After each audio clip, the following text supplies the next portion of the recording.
Hello my people, good evening. Welcome back to our very channel. We are here again with another Ogbenge news. This one is coming from Devil Umahi himself.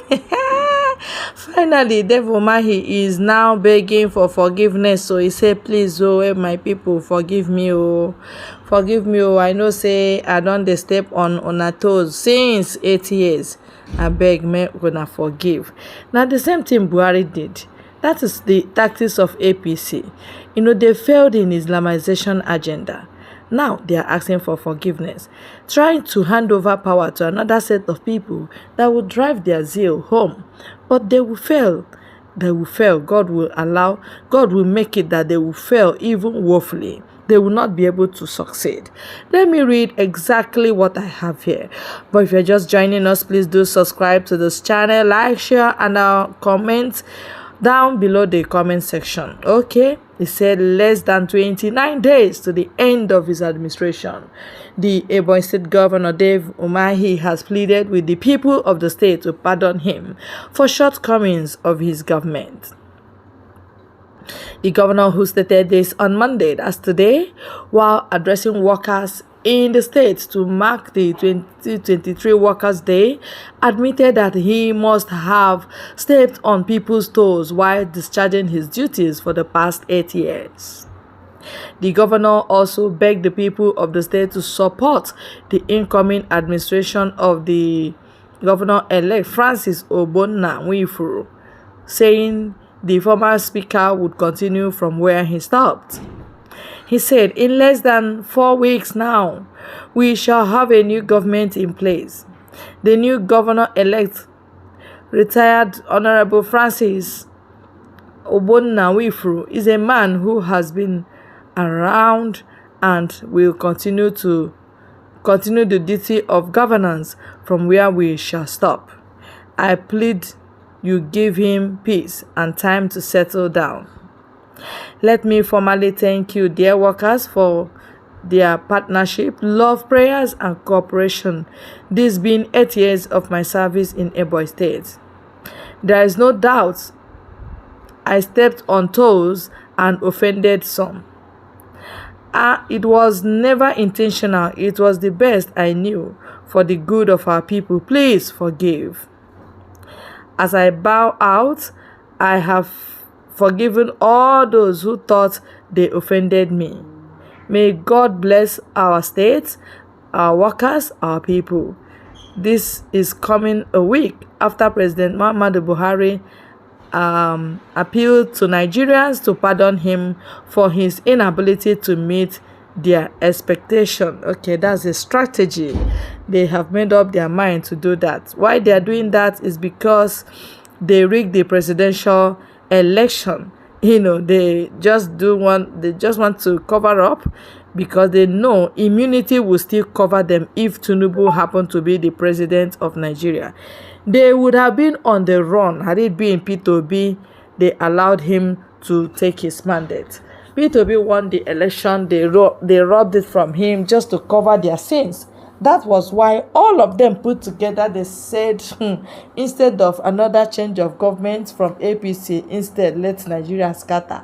Instead, their life will go in it. That was why they did the daylight robbery. The roughest robbery on earth. In fact, in daylight, they were carrying guns. In daylight, they were burning ballot papers. In daylight, they were threatening people not to come out and vote.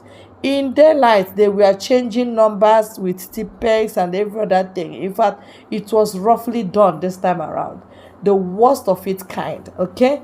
So now they are just paying lip service of apology, trying to say, forgive us if we err against you. They know their portion and their position would have been in prison, Kuje prison, or all those correctional facilities. That is where they would have been had it been there's a total change of government. Because if Nigeria must continue, there will be overhauling of these smelly, dirty, charactered politicians. Their characters are too dirty to behold. So they are just, rejoicing because their game plan worked out for them. It's because it can only happen in Nigeria. If not, even judiciary can still do the needful by helping P2B to reclaim his mandate. Or even, had it been the world is not corrupt, there should be division of Nigeria totally, so that there won't be more and more bloodshed, because we're actually into bloodbath. Fulani has not entered your village.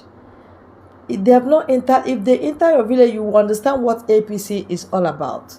They are bloodletters. Umahi, the supporter of all kinds of evil, because of APC, he did every support of evil he knew he could do.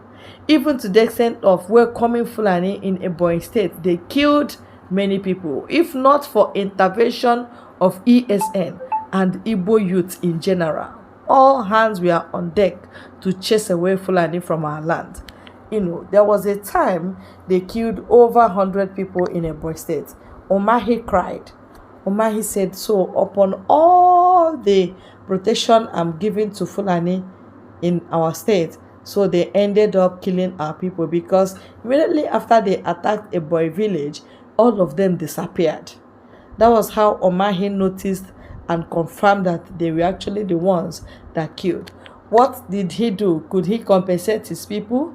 No, you can't pay for a soul. The most costly something on earth is, killing somebody, because you can't pay for that person. You cannot pay. Money cannot buy it. Meanwhile, if there was killing of any cow, they do much and much compensation to Fulanis.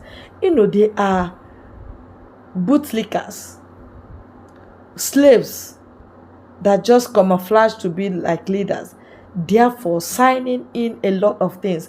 He almost gave our land to Fulani for Ruga. If not for Mazi Nnamdi Kanu, God will bless him anywhere he is. God will continue to sustain Mazi Nnamdi Kanu. He will not die. Mazi will never die. He will come back with his legs. Umahi, all the Southeast governors, they were ready to sacrifice our land to Fulani. It was Mazi Nnamdi Kanu that stood out and said, lie, this will not happen.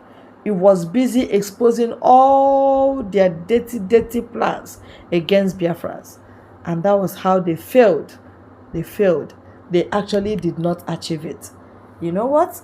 You just need to drop your comment. What did you remember that Umahi did? Or the rest of the Southeast governors? Drop your comment and your opinion. Thank you very much for your time on this very channel. Never will it be taken for granted. God bless you.